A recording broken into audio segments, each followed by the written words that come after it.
स्वागत है गाइस। तो आज का जो वीडियो है वो रेड पैचेस से रिलेटेड है कि किसी भी पेशेंट के अंदर अगर रेड पैच बन रहे हैं तो उसको क्या करना चाहिए और इसके लिए जो सजेस्टिव ट्रीटमेंट है वो क्या होता है।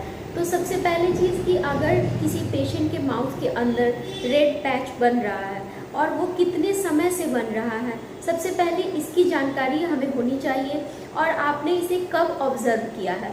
अगर रेड पैच है और वो मात्र 2 या 3 दिन से है तो बिल्कुल आपको वरीड नहीं होना चाहिए। आपको डॉक्टर के पास जाके अपना उचित इलाज लेना चाहिए। और जैसा कि मैं बता रही हूँ कि रेड पैच जो है बिना किसी कारण के नहीं बनता है। इसके पीछे अगर आप जाएंगे तो कहीं ना कहीं आपकी हिस्ट्री इम्पॉर्टेंट होती है। जो आपका अगर कोई भी टोबैको हैबिट है या फिर कोई भी गुटखा च्यूइंग की हैबिट है तो उसे आपको ध्यान में रखना है और अपनी हिस्ट्री जो है डॉक्टर से नहीं छुपानी है।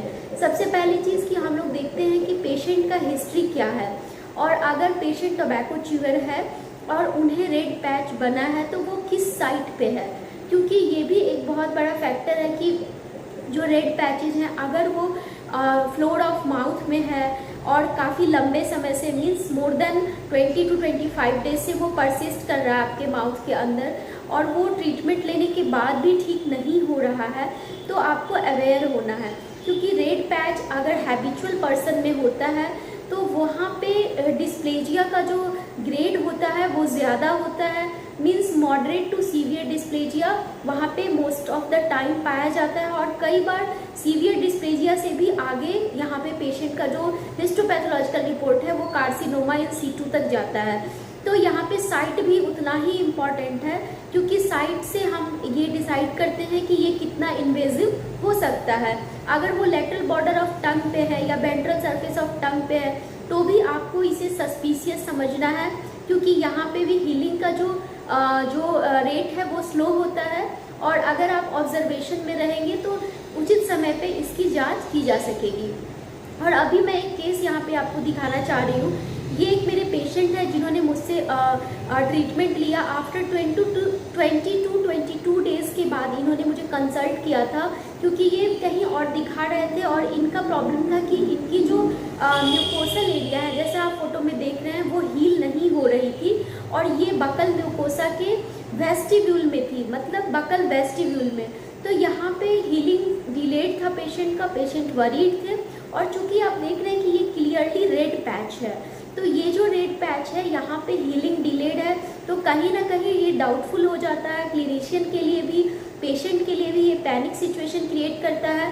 तो यहाँ पे मैंने पेशेंट से एक ही बात पूछी थी कि आपकी कोई हैबिट हिस्ट्री है, तो उन्होंने कहा था कि उन्होंने 15 या 20 दिनों से हैबिट छोड़ रखी है और वो काफ़ी क्रोनिक टोबैको च्यूअर रह चुके हैं। तो यहाँ पे जो साइट था पेशेंट का वो थोड़ा सा वल्नरेबल कम था। मीन्स जो उनका रेड पैच था वो वेस्टिब्यूल में था, फ्लोर ऑफ माउथ पे नहीं था, ना ही वेंट्रल सरफेस ऑफ टंग पे था। तो ये जो पैच था उनका बकल वेस्टिब्यूल के एकदम एल्वियोलस के पास था। तो यहाँ पे ट्रॉमेटिक फैक्टर बहुत ही कम इन्वॉल्व होता है। तो कहीं ना कहीं पेशेंट का काफ़ी लंबा इरिटेशनल था, 20 to 22 डेज़ का मेडिसिन के बाद भी ये ठीक नहीं हो रहा था।